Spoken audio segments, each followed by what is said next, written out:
আজকে আমি তোমাদের সাথে একটি ইউনিক রেসিপি লবঙ্গ তরমুজ শেয়ার করব। তাহলে চলো রেসিপিটি শুরু করি। প্রথমেই তরমুজের খোসা ছাড়িয়ে তরমুজের সাদা অংশ এইরকম পাতলা করে কেটে নিয়েছি। একটি বলে 1 বাটি জল দিয়ে দিলাম, আর মিষ্টির জন্য কিছুটা চিনি অ্যাড করছি, আর কালারের জন্য কিছুটা হলুদ ইউজ করছি। তোমরা হলুদের পরিবর্তে ফুড কালারও ইউজ করতে পারো। খানিকক্ষণ লো ফ্লেমে রসটিকে জাল করে নেওয়ার পর আবারও 2-3 মিনিট মতো মিডিয়াম ফ্লেমে জাল করে নিয়ে কেটে রাখা তরমুজ দিয়ে ভালো করে জাল করে নিচ্ছি লো ফ্লেমে।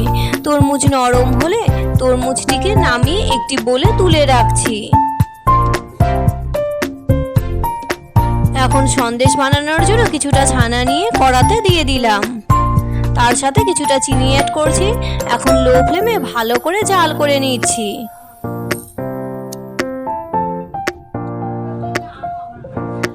সন্দেশের টেক্সচার এরম হলে আমি সন্দেশটিকে নামিয়ে নিয়েছি।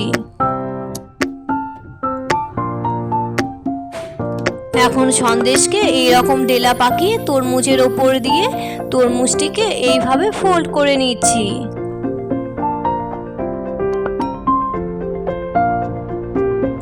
ফোল্ড করে নেওয়া হয়ে গেলে একটি লবঙ্গ দিয়ে আমি আটকে দিচ্ছি, যাতে তরমুজটি খুলে না যায়। একইভাবে বাকি লবঙ্গ তরমুজও আমি রেডি করে নিয়েছি।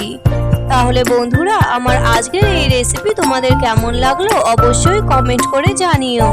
ভালো লাগলে এই ভিডিওতে লাইক করে দিও, আর রিলেটিভদের সাথে শেয়ার করতে কিন্তু ভুলে যেও না। আজকের মতো এই পর্যন্তই, আসছি, টাটা।